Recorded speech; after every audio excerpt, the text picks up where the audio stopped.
Hi, so this is about my mother-in-law, Alice. A couple of days ago, my husband and I had been discussing our plans for the weekend since we were going away to attend a wedding for 2 days. One of our friends from college was getting married and we didn't want to miss it, but we were just worried about leaving our daughter alone, so we were considering hiring a sitter. Our daughter is 15, so she's not exactly very little. She could handle herself for brief periods of time by herself.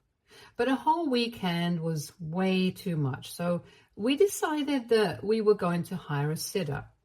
We had been having this discussion right in front of Alice, and she piped up in the middle saying that she would be willing to take care of our daughter for the weekend, and it would also give her an opportunity to spend some one-on-one time with her granddaughter.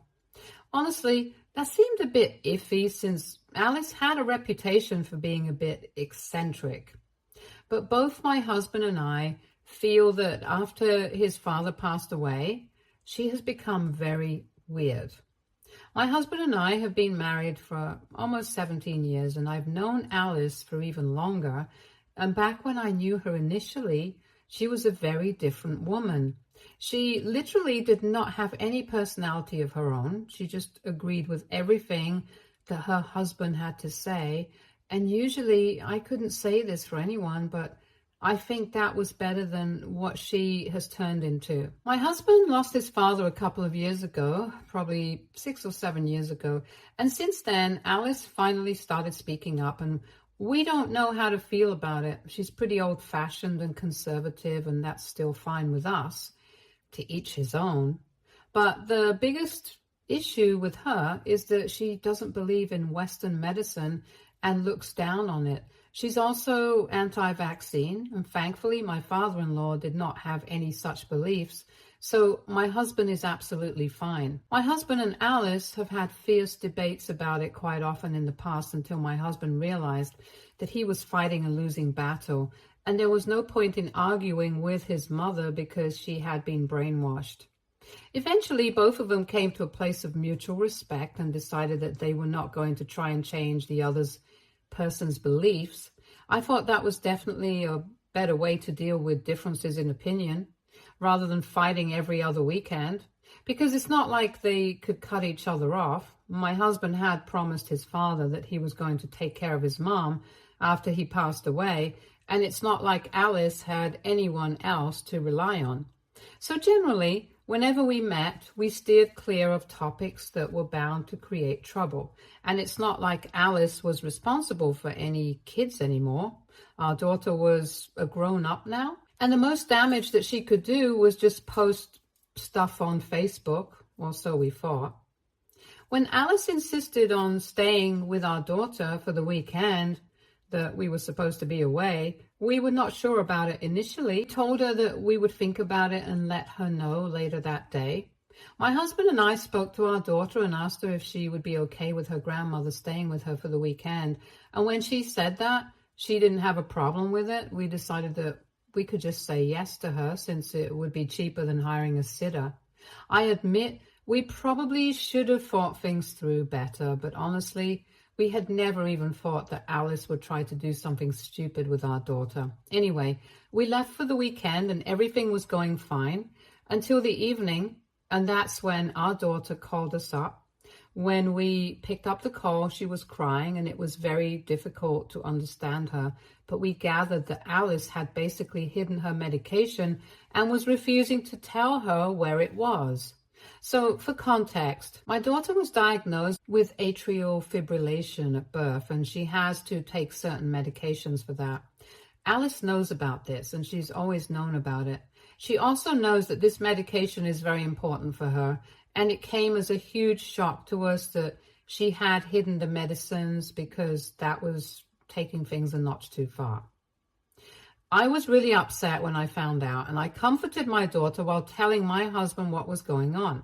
He then called his mother up, and we told Alice not to play the fool and to hand the medicines over to our daughter because this was important. But she refused and even said that this was for the best because all these illnesses that we thought we had, it was all imaginary and was all in our heads. It was exasperating. But my husband still tried to argue with her and talk some sense into her. Meanwhile, I continued to speak to my daughter and try to calm her down because she was livid.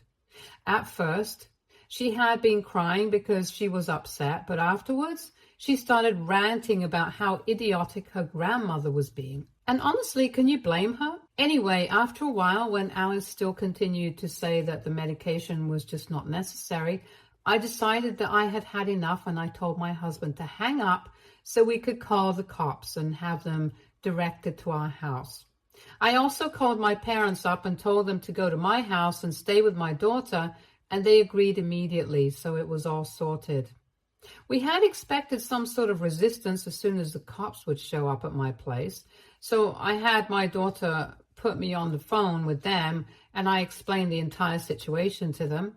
Later on, my daughter told me that Alice was not ready to leave, and she had been dragged away while she kicked and screamed about how we were ruining our daughter's health by putting unnecessary chemicals in her body.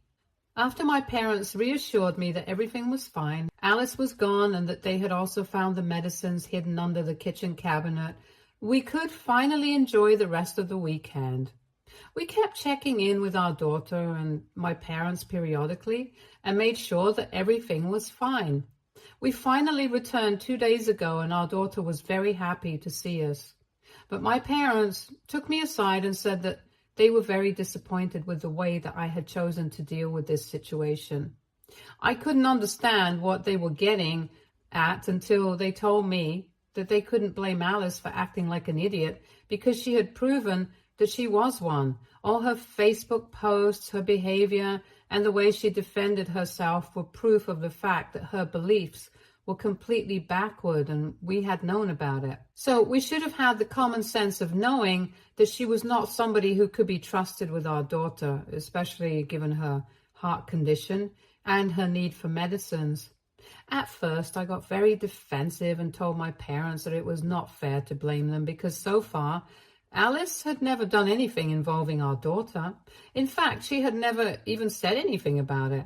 A couple of months ago, we had told her that we did not want to argue with her about these topics and that we were going to believe what we wanted to believe. And she was free to believe what she wanted to, as long as it did not interfere with our lives. Since then, she has kept her mouth shut about her beliefs, and we thought that she was going to respect them even now.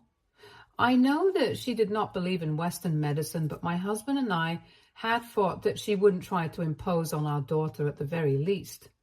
We had genuinely thought that she was going to respect our decision, but we had been wrong, and everyone makes mistakes. My parents came up with a very valid point that everyone does make mistakes, but this one just had been very avoidable. They told me that they did not expect me to be able to go in time and fix this, but the least I could do was think about what had happened and not get defensive. However, at the time, I was in no mood to accept my faults, and I ended up arguing with my parents. But now that it has been a couple of days, I'm not sure if it was right for me to disregard their opinions. After all, they did have a point. My husband and I had known what kind of a person Alice was, and in spite of that, we had decided to trust her with our child. So that was definitely on us, but I think it's unfair for them to put it all on us because, like I had said, Alice had never shown any indication that she was going to try and impose her beliefs on our family. She had promised us that she was going to keep her beliefs to herself, and we thought that we were doing the right thing by allowing her to spend some time with her granddaughter. Anyway, I discussed this with my husband this morning, and both of us feel very guilty about the argument with my parents, and we want to apologize. But we're still not sure. So AITA for allowing my mother-in-law to babysit my daughter. Update 1. Hello guys, so I hear you guys, and I have read most of the comments that people left on our post. I would like to thank everyone who took the time to comment and explain certain things to us. And yeah, my parents were right, so we decided to apologize to them. After all, they had dropped everything to spend the weekend with our daughter, and That's something really appreciable. And I hadn't even thanked them properly. I guess I was just feeling very annoyed with the fact that I had been proven wrong, and I wanted to feel like I was a good mother. But my parents had called me out on my mistakes, and I guess I just couldn't handle that. So that was not right. And fighting with them about it was definitely worse. That is why my husband and I decided to pay them a visit this morning before work while our daughter was at school. My parents were surprised to see me because the last interaction that we had, it had not ended well. I guess they were not expecting me to come to my senses so quickly. But they were still very warm and accepting, and after we apologized, it all went back to normal almost immediately. Both my husband and I had decided that we were going to join work after lunch so we could spend some time with my parents and properly thank them. We had lunch with them, and it was really wholesome. And even though we had apologized, my parents told me that they were also sorry for the way that they had behaved. They said that they had thought about what had happened as well and had realized that it was probably not right of them to confront me and call me out on what happened as soon as I came back home before I was even able to see my daughter. They probably should have held back their opinions and spoken to me about it later on when I had the time and I was in the right space of mind. They also told me that they did not mean to imply that I was a bad mother in case I had felt that way. And we all agreed that we had made a mistake by trusting Alice, but all parents make mistakes, and we were just happy that nothing had happened to our daughter. Realistically speaking, even if she hadn't taken those medicines for just one day, nothing would have happened, but it was the principle of the thing that bothered me. There was also the fact that Alice had argued so much with my daughter that she had called us up crying. There is a certain level of frustration you need to reach for that to happen, and I'm glad that I had her kicked out of my house and my life when I did. Now that we're no longer speaking to Alice, my parents wanted to know how she was going to take care of and support herself, but we are not really worried about that. When my father-in-law had said that he wanted my husband to take care of his mom, he had meant it more in the sense that he wanted him to be there for his mother emotionally and not financially. Her husband had left her enough money when he passed away, so she could definitely get by on her own without our help. And as for being there for her emotionally, that's out of the question right now. If she falls sick or breaks something, we will definitely be there. But until then, she is on her own. In fact, we don't even know what she will want us to do if that ever happens, given her new-founded beliefs about Western medicine. I don't wish upon anybody, but I would like to know what she would want us to do if she ever, say, fractured something and we had to take her to the hospital. So far, she's been able to avoid the place and is extremely lucky that even at her age, she doesn't have any significant illnesses that require her to go to the hospital or the doctors regularly. But anyway, coming back to my parents, things are now fine with them, and we are even planning on having dinner together as a family this weekend. My husband and I are obviously going to host it at our house, so we can properly thank them for showing up at such short notice and taking care of our daughter while we were away. Alice hasn't reached out to us yet, but if she does, we're just going to tell her that she's not welcome in our family or our lives anymore, and we want her to stay away. I have blocked her already, and so has my daughter, but my husband is the only one who is still holding out on it because he wants to tell his mother off and then block her. Personally, I don't think it's worth it in the slightest, but it's his relationship with his mom, so I'm going to let him deal with it the way he wants. Update 2. Hi, so it's been 9 days since we returned from our trip. For the past 9 days, we have not heard anything from Alice, and we had assumed that she had decided not to speak to us again. Yesterday, she finally tried to speak to us again, and last evening, after we came back home from work, she showed up outside our house, and I did not want to talk to her, but my husband invited her in, and my daughter and I decided to stay out of this and went to her room instead. I had thought that she and I would do our own thing for a while, while my husband told his mother that we did not want her to be a part of the family anymore. But within a couple of minutes, we started to hear raised voices from the living room. We tried to ignore it at first, but then things got even louder. I told my daughter to stay in her room while I went downstairs to check out what was happening. When I entered the living room, I saw that my husband was screaming at his mother at the top of his lungs, and she was screaming right back. They were being so loud that for a couple of minutes, I couldn't even decipher what they were talking about. After some time, I was able to understand that my mother-in-law had accused my husband of trying to harm his family on purpose by allowing us to put dangerous chemicals inside our bodies without even knowing the consequences of doing so. My husband had told her she was crazy and kept telling her to get out of the house, but she refused. And she said that she was not going to go anywhere without having the chance to speak to our daughter and tell her that she shouldn't trust us because we were clearly too brainwashed to be good parents to her. Alice was being ridiculous, and I told her that if she did not leave, I was going to be forced to call the cops on her yet again.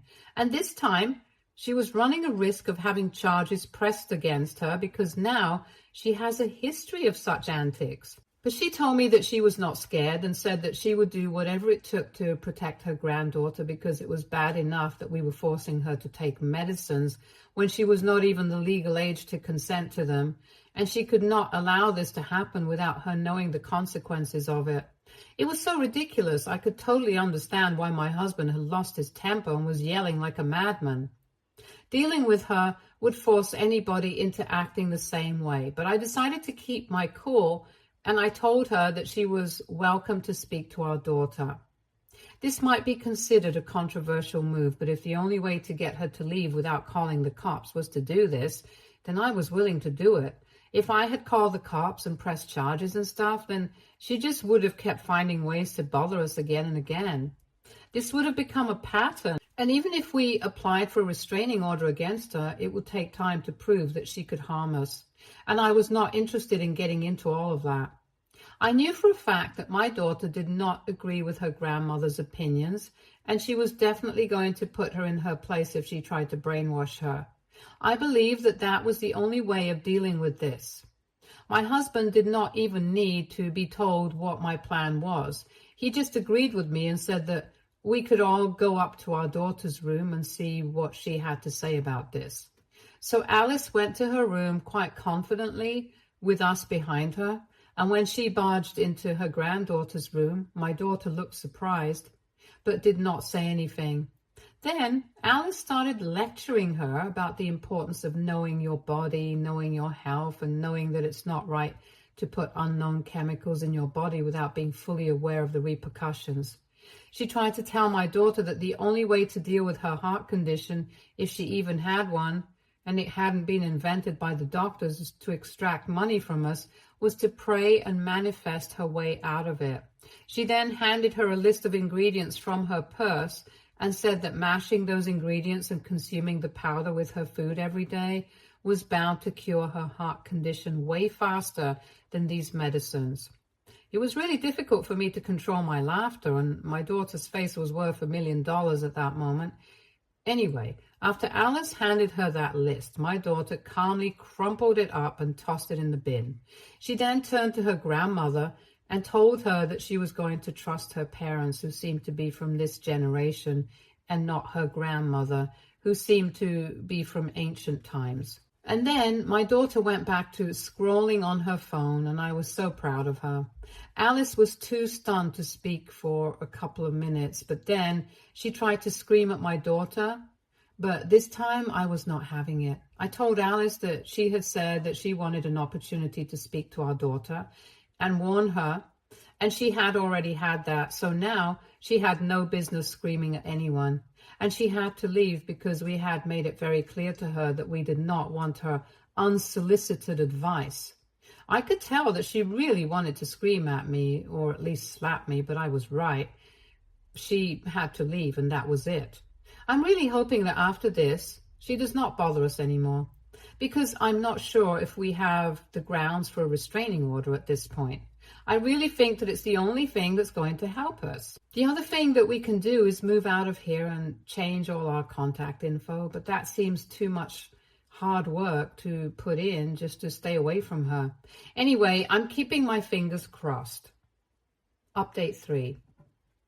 Last week, Alice came to our house and caused a lot of trouble, but after my daughter made it clear to her that she did not have any interest in her advice, she left us alone for a while. Of course, she could not keep quiet about this incident. She kept posting shady stuff on Facebook about us, but we did not care about that. A couple of relatives had even asked us why she was posting crap like that, and we had told them the truth, that we did not think it was necessary for us to lie just to preserve her reputation. She had done enough damage to it herself, and after we told a couple of people the truth, they started cutting her off. Just to be clear, we did not have to tell anyone to cut her off. They started doing it of their own accord. My husband and I honestly did not even have any intention of hurting my reputation while we were telling our relatives what had happened when they asked us. But I guess she thinks that it's a strategy that we have planned to ruin her reputation. She cannot contact us herself because she has been blocked by everyone, so she decided to get her friends to do her dirty work. Yeah, of course, she has a group of friends who are around the same age and have the same beliefs. So after her family member started cutting her off, she got her friends to text us and say that we had no right to publicly air our dirty linen. That speaks volumes about our character. And she knows that what she has done was with the best intentions. It's our fault that we can't see it. But it was not even worth it to speak to these people because we didn't even know them. So we just blocked them as well and went on with our lives. At this point, everything to do with Alice has become so boring that I don't even feel like thinking about it. But she's also so annoying that I can't help not thinking about it. Update 4. So we had another conversation with Alice, but luckily this time it went slightly better. So a couple of weeks back, we were supposed to have dinner with my parents so we could probably thank them. But unfortunately, my mother came down with the flu, so we had to postpone it. She finally started feeling better a few days back, so we decided to have dinner together this weekend. Last night, we were all having a lot of fun together, and that's when Alice finally showed up again. As soon as I saw her outside, I told my husband I did not want her interrupting this wonderful evening and told him to call the cops because I had had enough of this. I couldn't deal with her once more. However, she started ringing the doorbell frantically and I told her to go away, but she said that she was there to apologize. That was a first because so far she hadn't said that at any point. I was still very skeptical about her and my husband did not think it was worth it. So I told her that I was having dinner with my parents and my mother had just recovered from the flu. So we were really not in the right space to deal with drama right now. I told her that if she wanted to apologize, she could come by the next day and we could speak to each other in person. But she said that she was not going anywhere before apologizing because she had realized how lonely she was without us and did not want to lose out on spending time with her family. She even said that it was good that even my parents were here because she felt like she owed them an apology as well. Since the day that she had been taken away by the cops, she had cursed at them as well. So she just stood outside the door telling us to open up so that she could enter and promised us that she was just going to apologize to everybody and then leave. After a while, my husband and I decided to let her in, especially because my parents also said that they felt bad for her, just standing outside on her own and requesting to be let in while everyone was in there. So we opened the door and allowed her to come in, and as soon as she was inside, she did what she had promised us that she would do and apologized. Not just us, but also my parents and my daughter too. She said that she was going to keep her beliefs aside and try to respect our beliefs too, because it's not a crime to disagree with your family. But what she did was a tad bit too much. And that might have been enough for other people, but it was not enough for me. I told her that not having the same beliefs was not fine anymore because it was getting to a place where it was simply ridiculous. For a really long time, we had tried to make peace with her beliefs, but now It was no longer possible for us to overlook that. I do respect all cultures from all around the world, and I'm also aware of the fact that some of them have really scientific roots as well. But when something calls for immediate attention, I'm sorry, but I'll always turn to modern medicine. And if Alice is not on the same page as us, I don't know if I will be able to trust her again. Because what's happened once can happen again. She tried to argue with me, saying it was fine for us to have different opinions on certain things, but I told her that it was only limited to things like songs and TV shows. Not serious stuff like this. We couldn't disagree on things like this because it was dangerous for the family. I also told her that if something were to happen to my husband or my daughter when they were around her, and she didn't immediately call an ambulance, then she was not the kind of person I could trust, and was therefore not somebody who we were comfortable with having in the family. And everyone else seemed to agree with what I said, and it even gave Alice some pause. So after thinking about it for a while, she told me that she was going to try and understand our point of view as well, because it's not easy to unlearn something and learn something entirely different after so long. But I told her that if she had been able to respect our beliefs and even go along with them for as long as her husband was alive, she shouldn't find it too difficult to go back to her old ways. I thought that she was going to get defensive again, but instead, she just agreed with me and said that she was going to think about it and come back to us on that. Then she left, and I thought we had dealt with this situation in quite a dignified manner.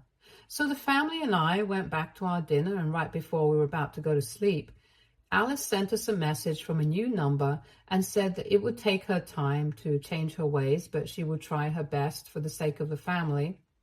And she just hoped that we kept an open mind when it came to her. Right now, we don't know what's going to happen in future, but we are hoping that everything turns out fine. So maybe we will give her a chance, or maybe we won't. We don't know for sure. But right now, everything is in a very good and neutral space, and we appreciate that. Stay tuned for more stories from Argo